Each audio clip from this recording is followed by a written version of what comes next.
주택을 제외한 주택은 해당 건축물의 기본과 동, 층수를 포함해야 된다. 그래서 지금 여러분들이 네이버에 올릴 때 그 동호수까지도 정확하게 적어가지고 매물 등록을 하면 네이버 측에서는 층수만 공개하고 면적지는 공개를 안 하죠. 현실적으로. 그리고 아파트 오피스텔도 저층, 중층, 고층으로 하면 안 된다.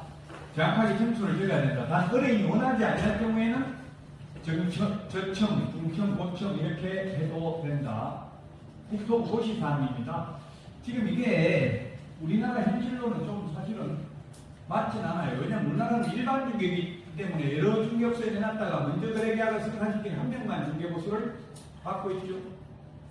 제가 호주를 시드니를 20년 전에 안 갔었고 이번에 올해도 제가 갔다 왔는데 20년 전에 충격받은 게 호주는 보니까 주인 전화번호까지 매물을 다 그 중개사무소 그 안에 우리 유리창에 경매, 올수리, 적시주가는 전망굿, 로얄층 이렇게 적어놨을 때 호주에는 주인 전화번호까지 다 적어놨더라고요.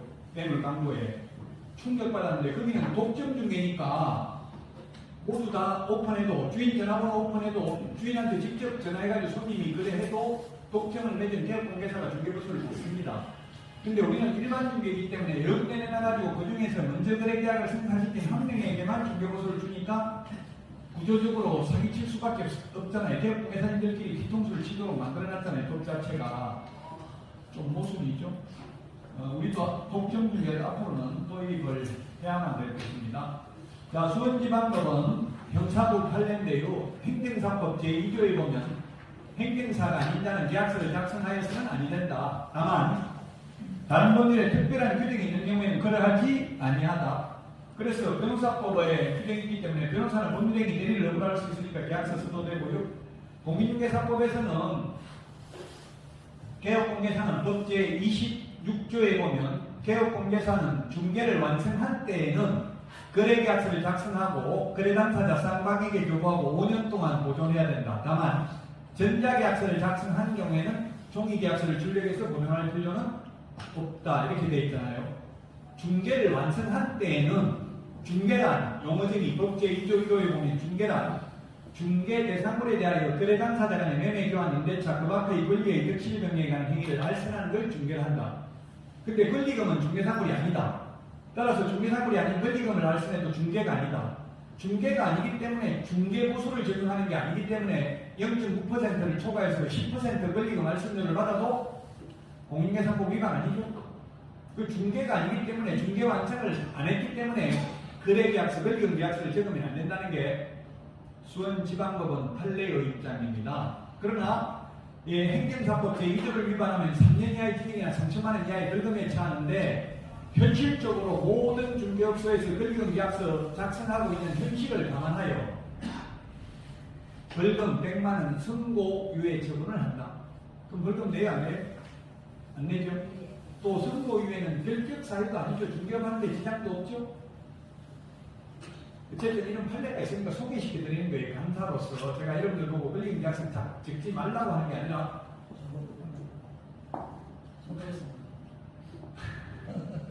알아서 하십시오. 네, 상관없다. 반대적으로 말할 수는 없는데 어쨌든 이런 판례가 있다는 걸 말씀을 드리는 겁니다. 아마 인터넷에 검색해 보셔도 많이 나올 거예요. 아니 요즘 최근에 알려져 있는 판례니까. 자, 보전수익점검액 올해 2배로 올랐지만 결국 토해내야 된다. 부상권을 행사한다. 그러니까 손해 안 입히도록 조심해야 된다. 중개보수는 이게 현업에 있는 개업공개사님 이런 거 전화번호 있더라고요. 집 팔고 그 자리에 눌러 살면 매매계약, 임대차 계약이 동시에 일어나지만 매매에 대한 중개보수만 받잖아요. 동일한 중개사물에 대하여 동일 당사자 간의 매매를 포함한 둘 이상의 거래가 동일한 기회에 이루어지면 매매에 대한 거래 금액만을 적용한다. 이렇게 되어 있죠. 근데 현업에 있는 중개사무소에서 얼마 전에 연락 오신 거 보니까 주인이 집 팔고 자기는 다른 데 가서 산다고 했대. 그래놓고는 그 매수인이 사가지고 다시 새로운 집 매물을 내놓은 거예요. 새로운 세입자가 간다고 내놨는데 한 20일 있다가 옛날 집 주인이 와가지고 아직 매매되면 잔금은 안 쳐줬겠죠. 그냥 내가 여기서 살아야 되겠다. 다른 데가 알아보니까 집값이 다 올라가지고 2, 3위만 몇백만 원 들어가게 생겼다 해서 그냥 그대로 거기 산다고 했대요. 그래서 개업공개사님 그럼 임대차에 대한 중개보수 100만 원 더 받았대. 동일한 기회가 아니라고 보고 여러분 같으면 이게 동일한 기회인 것 같아요? 아닌 것 같아요? 다른 사건이라고 봐야죠. 다른 사건이라고 해요? 제가 볼 때는 동일한 신뢰로 보여진다 이렇게 했더니만 그럼 어떻게 해야 되냐. 보수 초과에서 받으면 1년 이하 집행이나 10만 원 이하 이런 거 등록 취소될 수 있고 취소 안 되면 너무 정지될 수도 있을 것으로 판단됩니다. 제 개인적인 생각은. 이랬더니만 결국 100만 원 돌려준다고 이렇게 되었거든요. 그러니까 100만 원까지 아닙니다. 300만 원 위자료 줬다가 해서 또 줬다더라고요. 그리고 물어주면은 확약서 이런 거 받아야 돼. 이 건과 관련해서 앞으로 어떠한 민형사상 책임도 묻지 않기로 한다. 이런 거 뭔가 확약서 같은 거 받고 돈 줘야 돼. 주려면. 그래서 웬만하면 손님한테 돈 안 주는 게 좋아요. 한 번 줬다면 그게 끝이 아니라고 이제 잘못했다는 걸 신뢰하는 게 되잖아요. 그럼 계속 물건을 늘린다고요. 그래서 가급적이면 뭐 의무적인 당하더라도 웬만하면 돈 안 주는 게 좋아요. 근데 요즘은 손님들이 다 전화해가지고 그때 왜 그랬는데 이렇게 해가지고 잘못하면 다 녹음해버린다고요. 녹음한다 소리 안 하고 녹음해도 불법 아니죠? 내가 대화자로 참여하는 건 불법이 아니잖아요. 저도 몇 년 전에 어떤 여자분이 전화 그때 옛날에 막그 미투 운동 한참일 때 저한테도 전화 왔더라고요. 20년 전에 나한테 왜 그랬는데 어떤 여자분이 그래서 깜짝 놀라긴 했어요. 근데 전화 뗐어. 뭘 말이냐. 난 기억도 아무것도 안 나는데 그런 식으로 하면 명예훼손 고소하겠다. 오히려 일부러 그렇게 해서 내가 그 결혼도 안 했고 그때 지금은 결혼했지만 뭐 사귀는 게 잘못이냐 이렇게 이야기해가지고 강하게 나갔으면 우리 연락 안 하더라고. 만약 그 잘못했다. 그때 미안했다 이런 식으로 말하는 순간 잘못한 거 신한 거잖아요. 돌아보다고 약점자고. 변소시효가 20년이면 다 지났죠. 그렇겠네요. 그 생각하고 있죠. 변소시효도 지났군요. 무섭더라고. 그때 20년 전이 아니고 몇 년 전이면 옛날 미투도 한참 있을 때 무섭긴 하더라고요. 또 와이프 법적으로는 그래도 와이프한테 막 폭로하겠다 이러면 좀 괜히 좀 무섭잖아요. 폭로 당하더라도 돈은 웬만하면 안 줘야 돼. 돈 한 번 주고 나면 약점자가 계속 물건을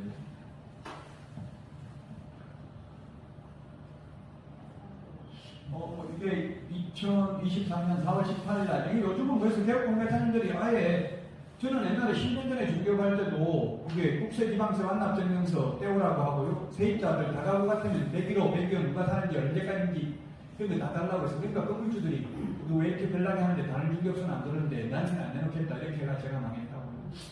근데 지금은 모든 개업공개사님들이 다, 이제는 국세지방세 완납증명서 떼오라고 하죠, 요즘은. 아니, 모두 법을 지키면 괜찮아요. 근데 나 혼자만 지키고 다른 사람 아무도 안 지키니까 나만 망하더라고요.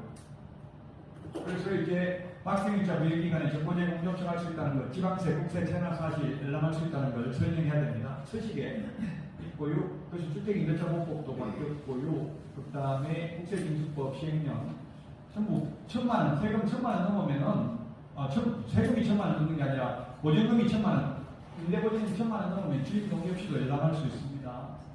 그래서 이거는 지금 휴대폰까지 한번 치보십시오. 국민참여 입법센터 치보시면 나옵니다. 국민참여 입법센터. 국민참여 입법센터 여기 가시면은 입법 예고되어 있는 게 나옵니다. 입법 예고되어 있습니다. 지금 이렇게 빨간 글씨로 지금 여러분들 사무소에서 쓰고 있는 서식이 이렇게 바뀔 예정이라고 확인설명서 서식이 빨간 글씨로 그거 어디 가면 있다고요? 국민참여 입법센터 들어가셔서 공인중개사 치면 공인중개사법 시행규칙에 있습니다. 여기 청구 파일, PDF 파일, 한글 파일 선보되어 있습니다. 이렇게 바뀔 예정이다. 그래서 많은 개업공개사님들이 왜 우리만 자꾸 의무만 부과하냐, 중개보수는 안 올려주면서 왜 이렇게 자꾸 의무만 부과하냐, 짜증나 죽겠다 이런 식으로 해서 글을 많이 올리면 또 시행 안 될 수도 있어요. 근데 아마 이건 거의 시행될 것 같기는 합니다. 자, 그래서 확정일자 무효 현황, 임대인 자료 제출, 열람, 동주민센터 열람을 동의했다. 또는 세금 체납 정보, 좀 맨 위에 보면 이게 국세지방세 완납증명서 보여줬다, 안 보여줬다 다 체크하는 거 있고요. 그 다음에 소액 임차인의 범위, 소액 임차인의 범위는 지금 얼마입니까? 지금 서울에서 1억 6,500만 원 이하인 경우 5,500만 원까지잖아요. 그러나 시행일 전 담보물건 취득자에게는 종전규정을 적용하죠. 만약에 건조단 설정등기가 10년 전에 되어 있다면, 최초 건조단 설정등기가 10년 전에 되어 있다면 10년 전에 소액 임차인 규정이 적용되는 거죠. 그쪽에 여기에다가 1억 6,500만 원 이하인 경우 5,500만 원까지 받는다. 이런 걸 적어주셔야 되겠고요.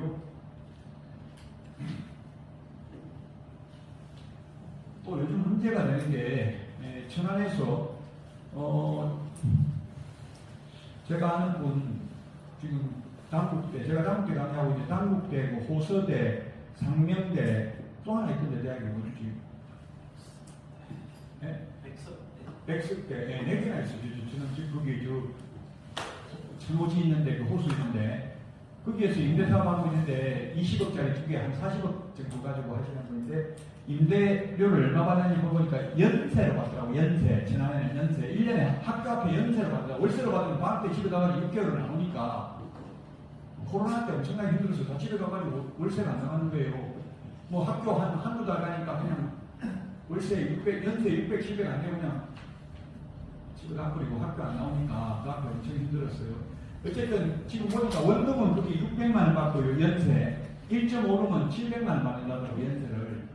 600만 원 받는데 어떻게 계약서 쓰는지 보니까 계약서에 차임원, 연차임원 350, 관리비 250만 원. 그럼 주택임대차 신고 해야 안 해요? 보증금 6천만 원 초과, 그럼 월차임 30만 원 초과인 경우 하잖아요. 350, 연 350이니까 한 달에 30만 원씩 하면 360이잖아요. 신고 안 해도 되죠? 뭐 저는 가난해가지고 모르겠는데요. 제 친구들, 또 지인들, 임대사업 하는 분들 말 들어보니까 주택임대차 신고한 경우 세금 폭탄 맞았대요. 전략이 되게 많이 부과됐대요. 다 전산 안에 있으니까 데이터베이스가 다 구축돼 있죠. 임대차 신고 안 한 사람들은 세금 많이 부과 안 되고 그랬대요.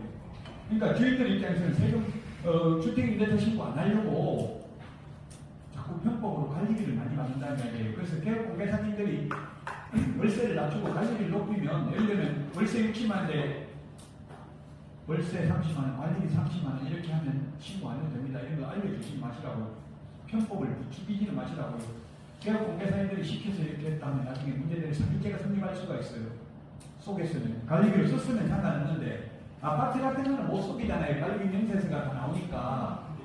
제가 옛날에 나가고 원룸 중개하면 보통 관리비 주인이 뭐 청소비 이런 게 한 5만원 받았어요. 제가 할 때 한 10년 전만 해도. 근데 요즘은 관리비를 자꾸 높게 받으려고 한다고. 관리비를 높게 받으면 관리비는 비용이기 때문에 임대소득세나 또는 종합부동산세 과세 대상도 아니고 비용 처리되는 거죠. 그 주인 입장에서는 관리비를 자꾸 높게 하고 싶다고요. 그 이제 관리비에 얼마냐, 관리비가 적고 관리비에 이렇게 그것도 설명하도록 서식이 바뀔 예정이라고 이렇게 확인 설명도 서식이 아직은 안 바뀌었죠. 입법 예고돼 있어요. 이렇게 한다고. 그 현장 안내 보조원이 했는지 여부 부 적으면 바로 500만 원 다 들잖아요. 무조건 했다고 적어야 되겠죠. 고지.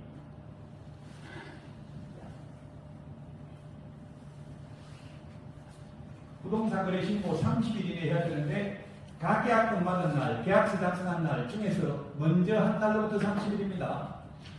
가계약금 먼저 받았으면 가계약금 받은 날로부터 30일. 계약 성립이란 민법에서는 청약과 성락의 의사표시가 합치되면 계약 성립되는 것이다. 그래서 계약서를 나중에 찍었다 하더라도 계약이 성립되기 때문에 가계약금 주고받는 거잖아요.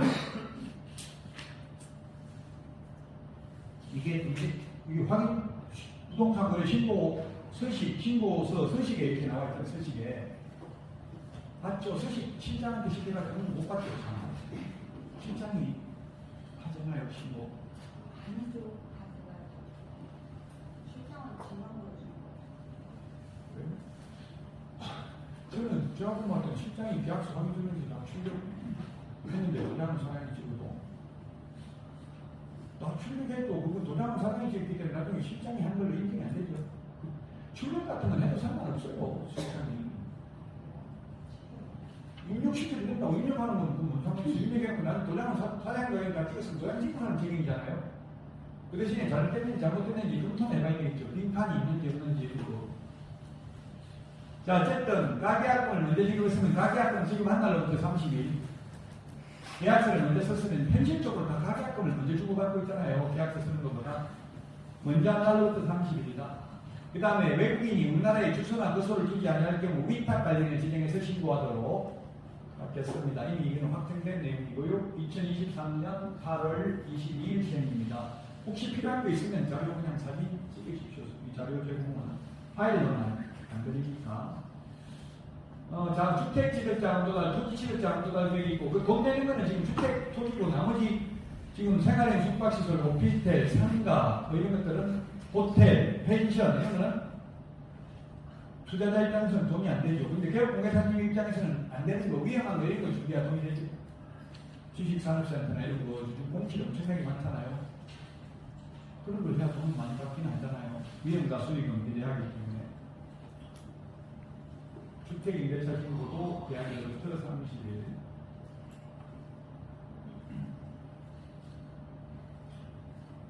이건 지금 빨간게 시설됐는데 저는 참 이해가 안 돼요. 여기 논리적으로 보면 대한민국의 모든 법률에 신고 위반으로 징역 벌금 부과하는 없거든요. 이때까지는.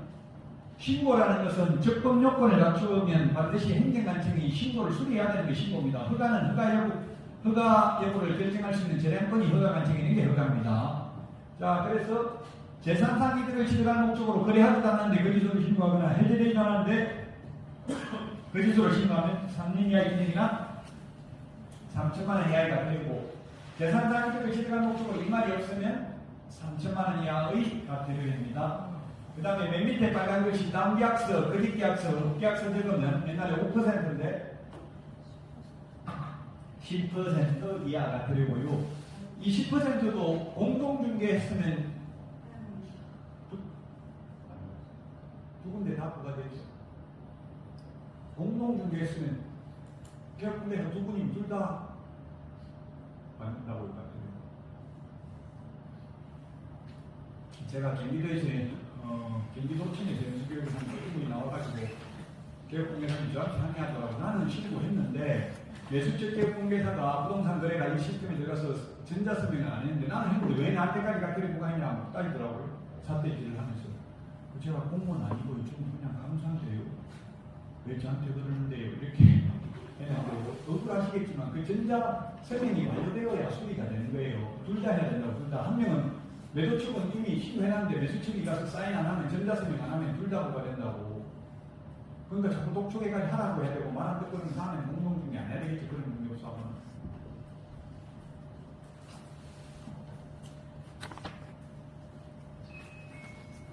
민간임대주택특별법은 혹시 무슨 질문 하시고 넘어가겠습니다. 시간이 관계상. 자, 요거 판례